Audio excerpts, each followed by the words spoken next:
ওই আতর ঘরে প্রবেশ করি। না না না, ধাত্রীমাকে সরিয়ে দিয়ে ওই আতর ঘরে আমি প্রবেশ করব।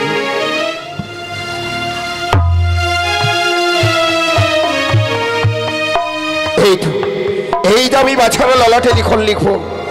আরই বিলম্ব নয়, আমার বোন পদ্মাবতীর কথা মতন এই বাছারা ললাটে লিখন লিখতে হবে।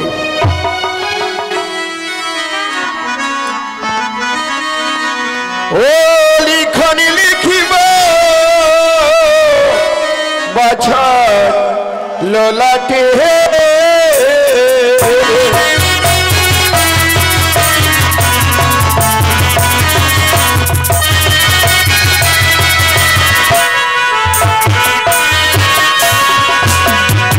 ও লিখনি লিখিব বাছার ললাটে,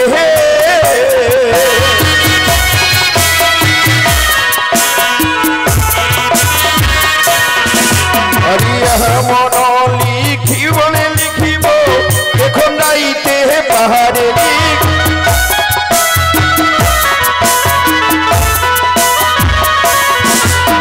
দ্বাদশ বছরে লেখা পড়া, 2 বছরে বিয়ে লিখ,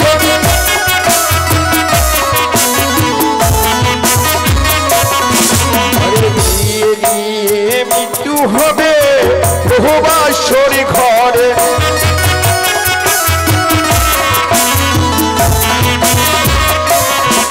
আরে ভাসিতে ভাসিতে বাড়ি যাবে দেব বহু বেলে,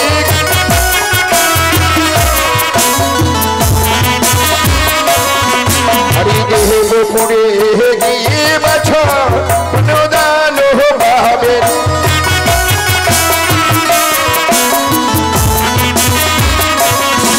আরে প্রদান হবে বাছা বসেতে ফিরিবে,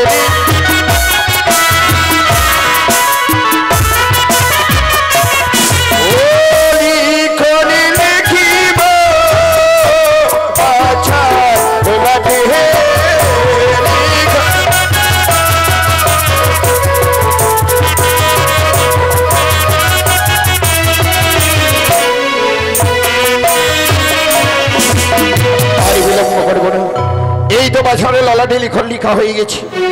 আমি এই মুহূর্তে আমার কি সমাজে ফিরে যাই। কে তুমি?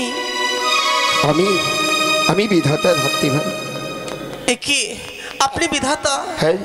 না, এ কোনোদিনও হতে পারে না। আমি এক সামান্য ধাত্রীমা, আজ সামান্য ধাত্রীমা হয়ে দেবতা দর্শন পাবো। এই তো তোমার সৌভাগ্য ধাত্রীমা, তুমি জামাই দর্শন পেয়েছো, এ তোমার ভাগ্যের ব্যাপার ধাত্রীমা। তবে এই শোনো ধাত্রীমা, আমার পথ ছেড়ে দাও, আমি আমার গৃহবাজারে ফিরে যাই। একটু দাঁড়ান, আপনাকে কয়েকটি কথা আমি জিজ্ঞাসা করতে চাই। এমন কি কথা আমি জিজ্ঞাসা করে ধাত্রীমা বলো? বেশ, তবে আমি বলছি। ও দারুণ বিধি রে,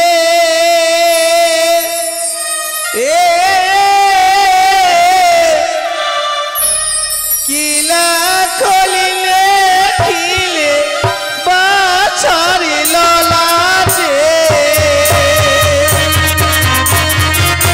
কি বলছো তুমি ধাত্রীমা?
বাছারে ললাটের লেখনের কথা যদি আমাকে খুলে না বলেন, ওই যে সাগরের জলে আমি আমার প্রাণ বিসর্জন চলে না ধাত্রীমা না, তোমাকে ওই সাগরে জলে বিসর্জন দিতে হবে না। আমি বাছারে ললাটে লিখন লিখেছি, আমি বলে দিচ্ছি ধাত্রীমা।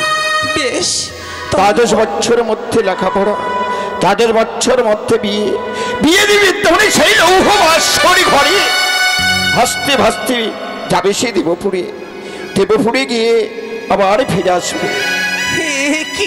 হ্যাঁ। কি লিখেছেন বিধাতা? আমার এসে শরীর আমাকে আমার লেখা লিখতে পারলেন? শোনো ধাত্রীমা, এ কথা আমি তোমায় বললাম, এ কথা কেউ যদি জানতে পারে সেদিন যেন তুমি সেলাই পরিণত হয়ে যাবে, এ কথা যেন না জানতে পারে ধাত্রীমা। বেশ, আমি এক এক করে সমস্ত বাছারে ললাটের লেখনের কথা শ্রবণ করেছি, তাই তো আপনার পদ আমি ছেড়ে দিলাম। বেশ, তবে আসি ধাত্রীমা, আসি। এদিকে নিশি প্রভাত হয়ে এলো, আমি রানীমাকে ডেকে তুলি না কেন? রানীমা, একবার চেয়ে দেখেন, নিশি প্রভাত হয়ে এসেছে। ধাত্রীমা, নিশি প্রভাত হয়ে গেছে। সত্য, আমি না ঘুমিয়ে পড়েছিলাম। একই তোমার নয়নে জল। ধাত্রীমা, আজকের দিনে কি হয়েছে তোমার? তুমি অমন করে কেন কন্দন করো?